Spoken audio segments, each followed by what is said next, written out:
الحمد لله رب العالمين والصلاة والسلام على سيد الأنبياء والمرسلين وعلى آله وأصحابه وعلى كل من تبعهم بإحسان إلى يوم الدين. أما بعد، أعوذ بالله من الشيطان الرجيم. بسم الله الرحمن الرحيم. وهل عسيتم إن توليتم أن تفسدوا في الأرض وتقطعوا أرحامكم أولئك لعنهم الله وأصمهم وأعمى أبصارهم أو قال صدق الله مولانا العظيم. محترم سامعین کرام، سیرت کورس میں یہ ایک سلسلہ درس ہے عادت عبادت کیسے بنتی ہے، اس کا آج ہم سبق نمبر 12 پڑھ رہے ہیں۔ انسان اس معاشرے میں، اس دنیا میں جہاں بھی رہتا ہے، اس کی عادت ہے کہ وہ تنہا نہیں رہتا، اس کے ساتھ بہت سارے رشتے جڑے ہوتے ہیں۔ کل ان رشتوں میں سے ایک رشتے کے حقوق و آداب پڑے تھے جس کا عنوان تھا والدین، کہ آدمی کی زندگی کا ایک بہت بڑا حصہ والدین کے ساتھ گزرتا ہے۔ اسی طرح والدین کے توسط سے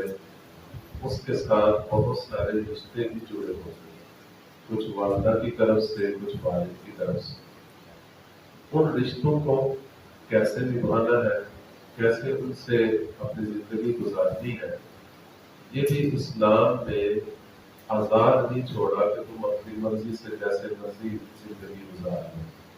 اگر اس کے باوجود بھی ایک آدمی اپنی مرضی سے رشتہ داروں کے ساتھ سلوک کرتا ہے تو پھر وہ اسلام کی تعلیمات پر نہ چلنے کی وجہ سے اس کا معاملہ ایک عادت رہے گا، عبادت نہیں رہے گا۔ لیکن اگر وہ ان معاملات کو بھی اللہ اور اس کے رسول صلی اللہ علیہ وسلم کی تعلیمات کے مطابق وہ انجام دے گا تو اس کا یہ رشتہ داری کو نبھانے والا عمل بھی عبادت بن جائے گا۔ اللہ تعالیٰ نے اس رشتہ داری کے بارے میں بڑے ہی اہم احکامات ارشاد فرمائے ہیں۔ نبی اکرم صلی اللہ علیہ وسلم نے بھی بڑے ہی اہم ارشادات فرمائے ہیں۔ ان کی روشنی میں جو حقوق ہمارے سامنے آتے ہیں رشتہ داروں کے، ان میں سے سب سے پہلا وہ یہ ہے کہ اپنے نسب اور رشتہ داروں کو پہچاننا چاہیے، کیونکہ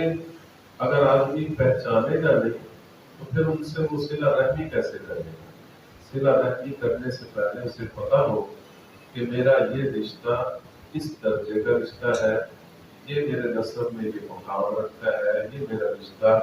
اس درجے کا رشتہ ہے تاکہ میں اس کا وہ حق ادا کروں جو اس کا حق ہے۔ یہ بھی نبی اکرم صلی اللہ علیہ وسلم کی تعلیم ہے کہ ترمذی شریف کی حدیث ہے کہ ارشاد فرمایا کأنہ من انسابکم ما تصلون بہ ارحامکم، کہ لوگوں اپنے نسب کو پہچانا کرو، سیکھا کرو کہ کون سا یہ نسب میں رشتہ ہے تاکہ تم اس سے صلہ رحمی کر سکو۔ تو جیسے آدمی کو یہ پتہ ہوتا ہے کہ یہ میرا باپ ہے، یہ میرا دادا ہے، یہ میرا چچا ہے،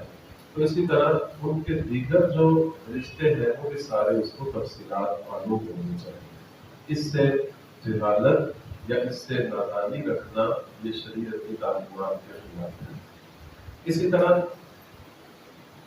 جو رشتہ دار ہیں ان سے صلہ رحمی کرتے وقت کس کو کتنا حق دینا ہے، کس کو مقدم رکھنا ہے، سب سے پہلے کس کی طرف متوجہ ہونا ہے، شریعت نے یہ بھی ہمیں بتایا۔ جیسے کل میں نے حدیث سنائی تھی کہ ایک صحابی نے پوچھا یا رسول اللہ کہ میں اپنے حسن سلوک کے اندر سب سے پہلے مقدم کسے رکھوں، کون میرے حسن سلوک کا سب سے زیادہ حقدار ہے؟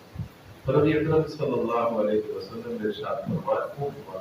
تیری ماں سب سے پہلے اس بات کی حقدار ہے۔ پھر پوچھا، پھر فرمایا تیری ماں، پھر پوچھا، پھر فرمایا تیری ماں، پھر چوتھی دفعہ فرمایا کہ تمہارا باپ، اور پھر فرمایا اس کے بعد ثم ادناہم ثم ادناہم، پھر ان سے جو زیادہ قریب، ان کے بعد جو زیادہ قریب رشتہ رکھتا ہے اس کا، پھر اس کے بعد اس کا رشتہ رکھتا ہے۔ تو معلوم ہوا کہ شریعت نے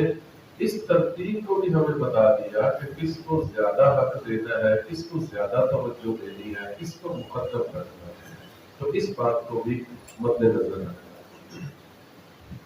اسی طرح صلہ رحمی کرتے وقت عام طور پر جیسے انسان کی طبیعت ہے وہ بدلہ چاہتا ہے، تو شریعت کی یہ تعلیم ہے کہ بدلہ نہ چاہے، بلکہ جو بھی صلہ رحمی کا معاملہ کرو لوجہ اللہ، صرف اللہ کی رضا کے لیے، کہ میرا اللہ مجھ سے راضی ہو جائے، یہ نیت ہوگی تو پھر آپ جتنا بھی صلہ رحمی کریں گے اگر اس کا بدلہ نہیں بھی ملے گا، جواب نہیں بھی ملے گا، تو آپ کو کبھی دکھ نہیں ہوگا۔ اور اگر آپ پہلے سے نیت یہ رکھیں گے کہ آج میں ان سے یہ حسن سلوک کر رہا ہوں، یہ مجھے اس کا بدلہ کیا دیں گے، اس کے انتظار میں بیٹھ جاتے ہیں۔ اور پھر ہوتا یہ ہے کہ اگر ادھر سے کوئی جواب نہ آئے، تو بدلہ نہ ملے، تو آئندہ کے لیے وہ دروازے بند کر دیتے ہیں کہ یہ لوگ تو بھائی ہمارے صلہ رحمی کا کوئی بدلہ ہی نہیں دے رہے۔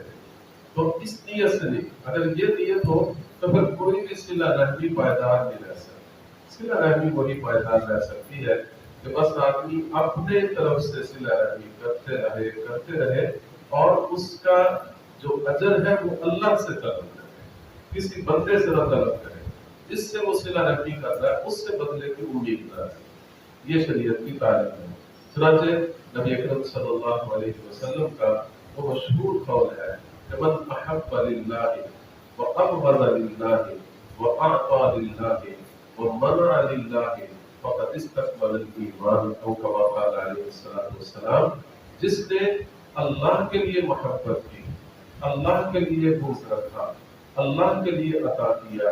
اللہ کے لیے ہاتھ روکا، اس نے اپنا ایمان مکمل کر لیا۔ تو اس لیے ہمیشہ ہر عمل میں یہ نیت ہو کہ میرا اللہ مجھ سے راضی ہے، جو بدلہ اللہ دے سکتا ہے اور کوئی بدلہ نہیں دے سکتا۔ اسی طرح جب بھی آدمی صلہ رحمی کرے تو اس میں ثواب کی نیت رکھے کہ اللہ میں آپ سے اس کا ثواب اور اس کا اجر طلب کرتا ہوں، اس نیت سے آدمی صلہ رحمی کرے۔ چنانچہ نبی اکرم صلی اللہ علیہ وسلم کا ارشاد ہے، فرمایا کہ الصدقۃ علی المسکین صدقہ، کہ مسکین اور محتاج پر اگر آپ صدقہ کرتے ہیں تو وہ صرف ایک صدقہ ہے، لیکن وہی صدقہ اگر آپ رشتہ دار پر کرتے ہیں وہی علی ذی الرحم اثنتان صدقۃ وصلۃ، تو وہ دو عمل بن جائے گے، ایک صدقہ بھی بن جائے گا، دوسرا وصلہ رحمی بھی بن جائے گا۔ تو اس لیے اللہ تعالیٰ سے ہمیشہ ثواب کی نیت رکھ کر کہ اللہ مجھے اس کا اجر آپ عطا فرمائے، اس نیت سے آپ صلہ رحمی کریں۔ تو اس کا اثر یہ ہوگا کہ آپ کے اخلاص کی برکت سے وہ آپ کا عمل اللہ کے ہاں قبول بھی ہوگا، اس پر اجر بھی ملے گا اور دنیاوی لالچ بھی ختم ہو جائے گا۔ اسی طرح شریعت کی تعلیمات میں یہ بات بھی شامل ہے کہ اگر آپ صدقہ کرنا چاہتے ہیں، کسی کو کچھ نوازنا چاہتے ہیں، کچھ مدد کرنا چاہتے ہیں، تو سارے رشتہ داروں میں غور کر کے سب سے پہلے اسے نوازیں جو محتاج ہے، جس کو ضرورت ہے۔ عام طور پر ہوتا یہ ہے کہ جو زیادہ مالدار ہو، جس سے نفع کی زیادہ امید ہو، جس سے بدلہ اچھا ملنے کی امید ہو، لوگ اس کو تحفے دے دیتے ہیں کہ ہم آج تحفہ دیں گے تو یہ ہمیں بدلے میں اس سے زیادہ تحفہ دے دیں گے۔ نہیں، یہ تو سارا پر دنیاوی لالچ ہو گیا۔ حالانکہ جو محتاج ہے، جس کے پاس بدلہ دینے کو کچھ نہیں ہے بلکہ اسے ضرورت ہے دوسروں کی امداد کی، اس کو مقدم کریں، پہلے اس کی ضرورت پوری کریں، اگر پھر بھی مال بچتا ہے تو پھر اس کو آپ پورا کریں۔ چنانچہ حدیث پاک میں ارشاد ہے، ابدأ بنفسک فتصدق علیہا، کہ سب سے پہلے تو اپنی جان سے شروع کرے، اپنے آپ کے صدقہ کرے۔ پھر اس کے بعد فرمایا کہ اگر اس سے بچ جاتا ہے فَإِن فَضُلَ شَيْءٌ فَلِأَهْلِكَ، پھر گھر والوں پر صدقہ کرے، اور اگر پھر بھی بچ جاتا ہے تو فَلِذِي قَرَابَتِكَ، پھر اپنے رشتہ دار کو دے جو محتاج ہے، جو ضرورت مند ہے، اس کو عطا کرے۔ اسی طرح صلہ رحمی کے سلسلہ میں عام طور پر آدمیوں کے جذبات یہ ہوتے ہیں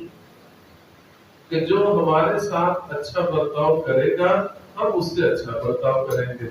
جو ہمارے ساتھ اچھا برتاؤ نہیں کرتا ہم بھی نہیں کرتے۔ یعنی برابری کا وہ ایک ذہن میں ایک معیار لے کر آدمی اپنے رشتہ داروں کے ساتھ معاملات کرتا ہے کہ اگر کوئی تحفہ بھیجے گا تو ہم بھی بدلے میں بھیج دیں گے، نہیں بھیجے گا تو ہم بھی نہیں بھیجیں گے، کوئی خوشی میں بلائے گا تو ہم بھی بلا لیں گے، نہیں بلائے گا تو ہم بھی نہیں بلائیں گے۔ یہ اس طرح کا عام طور پر ذہن پایا جاتا ہے، لیکن شریعت کی تعلیم یہ ہے کہ نہیں، سب سے بہترین صلہ رحمی ہے ہی وہ۔ برابری کرنا تو صلہ رحمی نہیں ہے، وہ تو ایک عام آدمی کا ایک مزاج ہے۔ وہ تو چاہے دوست ہو، وہ بھی اگر خوشی میں شریک کرتا ہے تو ہم بھی اسے کر لیتے ہیں، نہیں کرتا تو ہم بھی نہیں کرتے۔ لیکن رشتہ داروں کے سلسلے میں شریعت کی یہ تعلیم ہے کہ یہ بھی معیار ہونا چاہیے کہ جیسا کریں گے ویسا ہم کریں گے، بلکہ فرمایا کہ سل من قطعک واعط من حرمک، جو تجھ سے رشتہ توڑتا ہے اس سے جا کر رشتہ جوڑو، یہ صلہ ہے۔ اور جو تمہیں کچھ نہیں دیتا، محروم رکھتا ہے، اسے تم عطا کرتے رہو، یہ صلہ ہے۔ کیسا ہمارا پیارا دین ہے کہ ہمیں رشتہ داروں کے بارے میں بدلہ لینے کی نہیں کہہ رہا، بلکہ انہیں نوازنے کے لیے تعلیم دے رہا ہے۔ اور خاص طور پر جب کوئی آدمی رشتہ توڑتا ہے نا تو اس سے جڑنا بڑا مشکل ہوتا ہے، اس سے آدمی کے جذبات بڑے مجبور ہوتے ہیں، آپ کی عزت نفس کو قربان کرنا ہوتا ہے۔ تو تعلیم یہی ہے کہ نہیں، جو تجھ سے رشتہ توڑ رہا ہے تو مجھ سے جا کر جوڑ، یہ اصل میں کمال ہے، اسی کو صلہ رحمی کہا گیا ہے۔ اور پھر صرف یہ نہیں کہ ایک دفعہ جوڑو، بس اس نے کہا ہوا کہ میرے گھر نہیں آنا، مجھ سے بولنا نہیں، میں نے تجھے کوئی بدلہ نہیں دینا، تو ایک دفعہ جا کر اس کو کچھ نواز دیا، نہیں، صرف اتنا نہیں، بلکہ نبی اکرم صلی اللہ علیہ وسلم نے طویل حدیث میں ارشاد فرمایا کہ جو بندہ اس طرح کرے کہ رشتہ جوڑتا ہے اور مسلسل کو توڑتا جا رہا ہے، تو آپ مسلسل اس کو نوازتے جاتے ہیں، آپ اس سے اچھا سلوک کرتے ہیں، وہ آپ سے برا سلوک کرتا ہے، یہ مسلسل آپ کرتے رہیں گے، اللہ کی طرف سے ایک مددگار آپ کے لیے جو ہے وہ مقرر ہو جائے گا جو مسلسل آپ کی مدد کرتا رہے گا جب تک آپ ایسا کرتے ہیں۔ تو اس لیے یہ صرف ایک دفعہ کی بات نہیں، ساری زندگی کا یہ معمول ہونا چاہیے، چاہے وہ کتنا ہی ناراض ہے، کتنا ہی جو ہے مس بہیو کرتا ہے، کتنا ہی برے طریقے سے پیش آتا ہے، آپ نے اس سے ہمیشہ اپنے اللہ کا حکم سمجھ کر، نبی اکرم صلی اللہ علیہ وسلم کی تعلیم سمجھ کر مسلسل اس کے ساتھ رشتے میں بہتری لاتے ہی رہنا ہے۔ اور اسی طرح عام طور پر رشتہ داروں میں ہوتا یہ ہے کہ جب ہم کسی فنکشن میں، کسی دعوت وغیرہ میں یا کسی اجتماع میں ہم جمع ہوتے ہیں، ہمارے رشتہ دار کئی گناہ کے کام کر رہے ہیں، تو ہم ایک سائڈ پہ ہو جاتے ہیں، ان کو منع ہی نہیں کرتے، یا کوئی نیکی کا موقع آ جاتا ہے، نماز کا موقع آ جاتا ہے، جمعے کا موقع آ جاتا ہے، ہم ان کو کہتے نہیں، ہم چپ کر کے اپنی نماز شروع کر دیتے ہیں۔ نہیں، رشتہ داری کے حقوق میں سے، صلہ رحمی میں سے یہ بات بھی شامل ہے کہ اگر ان میں کوئی برائی دیکھیں تو اس سے منع کریں، اور اگر ان میں کوئی نیکی کا موقع ہے تو انہیں نیکی کا حکم دیں۔ تو امر بالمعروف اور نہی عن المنکر بھی کرتے رہنا چاہیے، کیونکہ اللہ تعالیٰ کا ارشاد ہے قُوا أَنفُسَكُمْ وَأَهْلِيكُمْ نَارًا،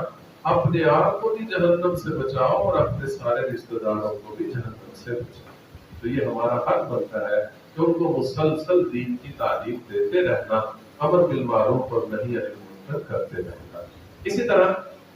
نبی اکرم صلی اللہ علیہ وسلم کا ارشاد ہے کہ إِنَّكَ إِن تَذَرْ وَرَثَتَكَ أَغْنِيَاءَ خَيْرٌ مِّنْ أَن تَذَرَهُمْ عَالَةً يَتَكَفَّفُونَ النَّاسَ، فرمایا کہ تم اپنے رشتہ داروں کو